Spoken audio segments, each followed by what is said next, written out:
In terms of lyricism, it's creepy and generic. In terms of songwriting, there's one good one that isn't a cover, and that's 8 Days a Week. In terms of soundscape, it's nothing really new for the Beatles.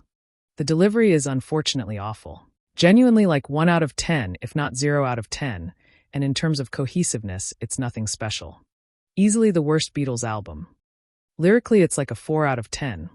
Songwriting-wise, it's a mixed bag. It has All My Loving, which is amazing, as well the radically different in the best way money.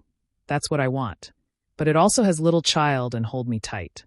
In terms of soundscape, it feels like a transition period between the raw Please Please Me and the polished pop rock of A Hard Day's Night. In terms of delivery, it's at its worst when John is singing, and that worst is unbearably nasally. In terms of cohesion, it has a pretty 4-song arc at the end where I Wanna Be Your Man is about getting into a relationship. Devil in Her Heart is about that relationship being toxic, not a second time, is about protecting yourself from being hurt again, and Money.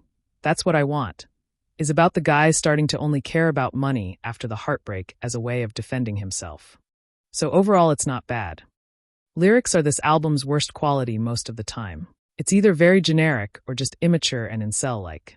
On the contrary, songwriting is this album's best quality with songs like If I Fell and I'll Be Back breaking new ground for them musically.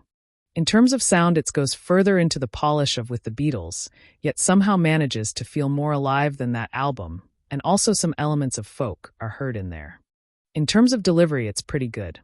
In terms of cohesion, it feels kind of like an emotional arc, as the beginning is all love songs and the end is kind of disillusioned with love. This album feels well done while also showing that this is just the beginning. For context, I'm using the naked version. The lyricism is mostly nonsense except for the last 3 tracks, which are great. In terms of songwriting, tracks 1 to 7 are pretty boring. In terms of sound, I actually enjoy it. It feels like an evolution of their first album's sound, which is fitting as it's the last album they released. In terms of delivery, it's got a lot of Please Please Me's energy.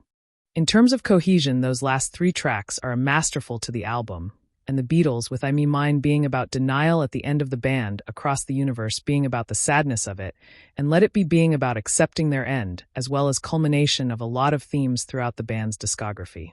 So ultimately, the positives outweigh the negatives. Lyrically, it's okay, nothing more, nothing less. Songwriting, it has Hey Bulldog with its extremely cool main riff, as well as Only a Northern Song, which feels like giving up personified both good and bad, and it also has a great instrumental part. In terms of soundscape, it's basically if Yellow Submarine was a full album. In terms of delivery, it's simply alright. In terms of cohesion, it's basically a slightly better Abbey Road. Shockingly good for film soundtrack. Lyrically, it's the most bare bones you'll ever see the Beatles. In terms of songwriting, it's shockingly complex and well done. In terms of sound, it's basically a garage band. This is the best delivery in all of their albums, especially with Twist and Shout and their cover of Anna. In terms of cohesion, Twist and Shout feels like a great ending that perfectly brings home the feel of this album. All in all, a pretty good debut. In terms of lyricism, songwriting, and delivery, it's pretty good with lots of standout moments in the first half for these categories, with great delivery on Back in the USSR and Revolution 1, as well Helter Skelter. There's also a great songwriting throughout the first half with exceptional songs like Glass Onion and Back in the USSR. There's also top-tier lyricism in While My Guitar Gently Weeps and Happiness is a Warm Gun. However, for all 3 of these categories, the second half of the album is just snooze fest after snooze fest. In terms of sound, I like what this album does. It's kind of a fusion of Abbey Road and Sgt. Pepper's. However, instead of feeling a transition, it feels more like its own sound. In terms of cohesion, it's basically famous for being a mess. So yeah, pretty good album, and would be a lot higher if it wasn't 30 tracks. Help will not perfect. Lyrically, it's still great with more complex themes and writing. In terms of songwriting, this album has freaking Yesterday. In sound, this album is the Beatles going even further into folk. In terms of delivery, it's probably the Scones' most energetic album, right behind Please Please Me. In terms of cohesion, I don't know how to feel about the ending of this album. I guess it's fine.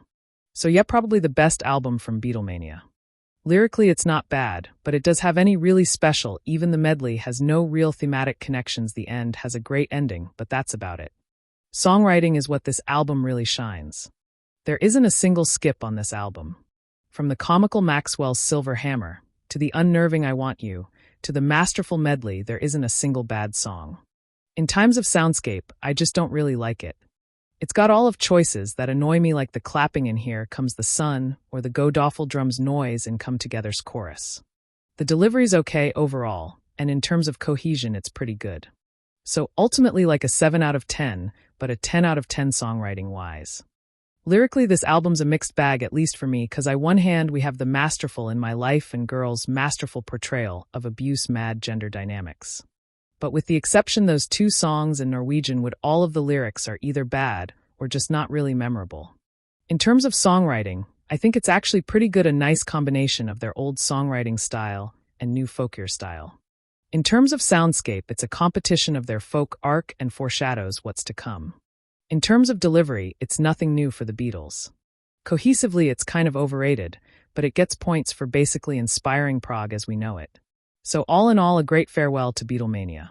Lyrically, it's pretty got the arguably better than the entries in front of it due to the masterful Strawberry Fields Forever as well the Fool on the Hill. In terms of songwriting, it's second only to the two above it and Abbey Road. Sound-wise, it's better than Abbey Road, but it's also kind of a copy of Sgt. Pepper's, which makes sense as it was outtakes from Sgt. Pepper's. In terms of delivery, it gets the psychedelic vibe of the album. In terms of cohesion, like I said it before, it mostly consists of outtakes from Sgt. Pepper's. So basically a slightly worse version of Sgt. Pepper's, but that album's great, and so is this. Lyrically, it's got the masterful She's Leaving Home, which does a great job showing toxic parents. In terms of songwriting, Lucy in the Sky with Diamonds is an absolute standout with its dreamy 3/4 verses perfectly constructing with the rocking 4/4 chorus. All of the songs slap. But the best part is easily A Day in the Life. It's arguably the best song the Beatles ever made. Its fake ending with the reprise of Sgt. Pepper's leading into the dreamy first verse, which contrasting pretty with the peppy bridge, as well the orchestral build-ups, it's an absolute masterpiece of songwriting. Soundscape-wise, it feels like Alice in Wonderland in album form, if that makes sense, like a children's book type vibe. In terms of delivery, it's not bad, but also the only part that's not really special by Beatles standards. In terms of cohesion, it's not perfect. I wished it more with the Lonely Hearts Club Band, and Within You Without You feels very out of place and would have fit better in Revolver. However, there's the reprise of Sgt. Pepper's perfectly leaning into and actually benefiting A Day in the Life. This album is absolutely amazing. Lyrically, this album is pretty good, got some standouts like Eleanor Rigby and Tomorrow Never Know, the former being a heart-wrenching showcase of a lonely life, the latter being an abstract masterpiece. In terms of songwriting, it's really good, a top 5 Beatles album in that category with songs like The Banging Taxman or the intimate Here, There, and Everywhere. In terms of soundscape, I absolutely adore it. It's got so many cool things about it, like the reverse guitar solos and I'm Only Sleeping and Tomorrow Never Knows, as well as the panning in Eleanor Rigby, plus the album has an in general great sound with its Indian influences merged seamlessly. In terms of delivery, it might be the best one, par Please Please Me. In terms of cohesion, it's definitely the best one, with For No One feeling like a sequel to Here, There, and Everywhere, not to mention while I called Rubber Soul the end of Beatlemania, this is more of an end than that album was, especially with him focusing on the studio from here on out.